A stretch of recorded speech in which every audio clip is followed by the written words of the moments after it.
প্রিয় দর্শক, আসসালামু আলাইকুম ওয়া রাহমাতুল্লাহি ওয়া বারাকাতুহু। প্রিয় দর্শক, আমি ঢাকা শহরের বর্তমান বিষয় নিয়ে কিছু কথা বলবো। অবশ্যই ভিডিওটা শেষ পর্যন্ত কন্টিনিউ করে যাবেন। প্রিয় দর্শক, আপনারা দেখতে পারতেছেন যে কত মানুষ, হাজার হাজার মানুষ বর্তমান ঢাকা শহরের বিভিন্ন জায়গায় দেখা যাচ্ছে এরকম আন্দোলনকারী। কারণ দীর্ঘ 16 বছর 17 বছর আমার বোধ হয় এনারা কোনো আন্দোলন করতে পারে নাই। কারণ মানুষের মনে কোনো দাবি দুবা যাই ছিল সেই দাবি দুবা পূরণ করতে পারে নাই। তো এখন বৈষম্য বিরোধী আন্দোলনকে কেন্দ্র করে ছাত্ররা আন্দোলন করে তো এখন বর্তমান তত্ত্বাবধায়ক সরকার আমাদের বাংলাদেশে। তো তাই তত্ত্বাবধায়ক সরকারের আমলে আমরা এখন ঢাকা শহরে বিভিন্ন অলিতে গলিতে বিভিন্ন জায়গা, যেমন প্রেস ক্লাব, ঢাকা শাহবাগ চত্বর, এরকম বিভিন্ন জায়গা দেখা যাচ্ছে সবারই এক দফা এক দাবি।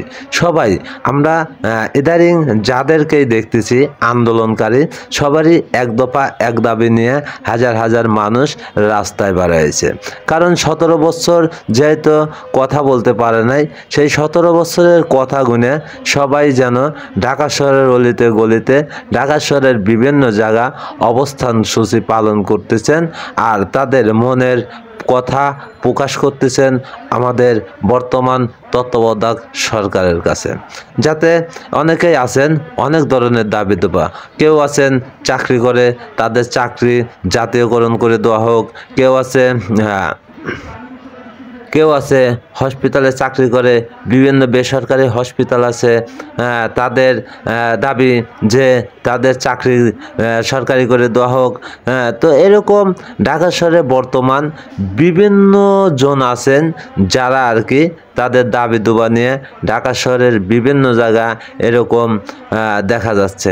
আমি যদি আপনাদেরকে দেখাই, এটা হলো ঢাকা শাহবাগ মোড়। আপনারা অবশ্যই দেখতেছেন যে ঢাকা শাহবাগ যে ফ্লাইওভার ব্রিজটা আছে, সেই ফ্লাইওভার ব্রিজ থেকে শুরু করে ঢাকা শাহবাগ জাদুঘরের সামনে আপনারা দেখেন হাজারো মানুষের ঢল নেমেছে।